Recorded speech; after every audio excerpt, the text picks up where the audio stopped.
Pernah tak kau jalan-jalan tepi sungai, tiba-tiba nampak ikan pelik besar, hitam legam, badan keras macam batu dan melekat dekat batu macam alien? Itu bukan ikan biasa-biasa. Itu yang orang panggil ikan bandaraya. Tapi kau tahu tak, di sebalik muka tak bersalah dia tu, ikan ni sebenarnya boleh jadi ancaman besar kepada alam sekitar?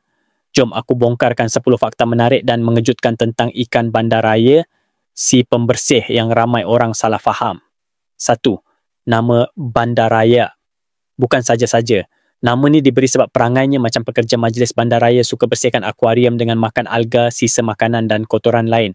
Tapi jangan terpedaya, dia bukan sekadar tukang cuci biasa. 2. Asalnya dari sungai Amazon.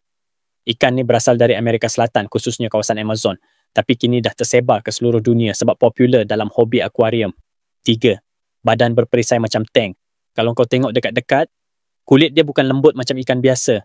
Badan dia dilitupi dengan pelat keras macam perisai, susah untuk pemangsa nak gigit. 4. Mulut macam cawan hisap. Mulut dia unik, boleh melekat di dinding akuarium atau batu. Itulah senjatanya untuk hisap alga.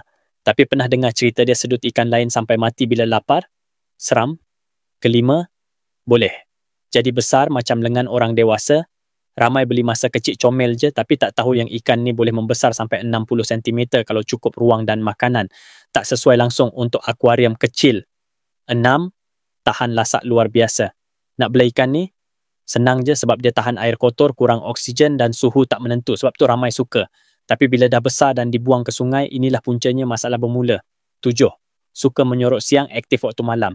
Dia bukan ikan yang suka show off, siang dia menyorok bawah kayu atau batu, tapi malam-malam dia ronda satu akuarium cari sisa untuk dimakan. 8.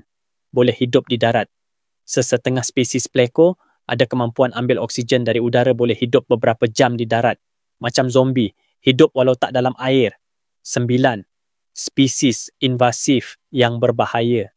Bila orang buang ikan ni ke sungai, ia akan bersaing dengan ikan tempatan, kacau ekosistem dan rosakkan habitat asli.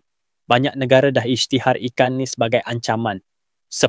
Jangan buang ikan ke alam liar. Ramai ingat buang ke sungai tu beri ikan kebebasan, tapi hakikatnya kau mungkin sedang musnahkan keseimbangan alam. Kalau dah tak nak bela, serah je pada orang lain atau pusat penjagaan haiwan akuatik. Jadi lepas ni, kalau kau nampak ikan bandaraya dekat sungai, jangan terus fikir ala comel je. Ingat, di sebalik rupa tenang tu, dia boleh jadi penceroboh senyap dalam dunia akuatik kita. Kalau kau suka fakta-fakta macam ni, jangan lupa like, share dan subscribe.